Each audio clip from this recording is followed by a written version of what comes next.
Hi guys, question number 4. How many marks it is going to give you? It will give you 8 marks.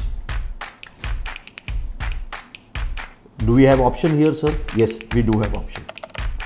We will be solving one problem on issue of shares, or we will have questions based on computerized accounting. So if you ask me, sir, do we have any option in question number 4? It is as good as not having any option.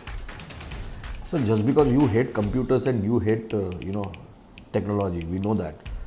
Don't say that we don't have to attempt. Hey, bhaiya, computer is accounting, they will ask you questions based on theory. We will not be in a position to secure full marks.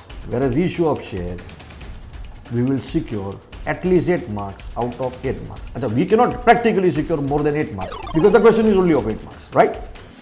So here we do not have any choice, although Maharashtra board has offered you choice.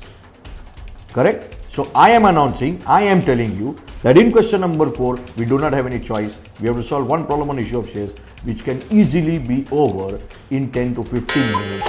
Then you may discuss in your mind for a break about some other issue, right? And take a commercial break.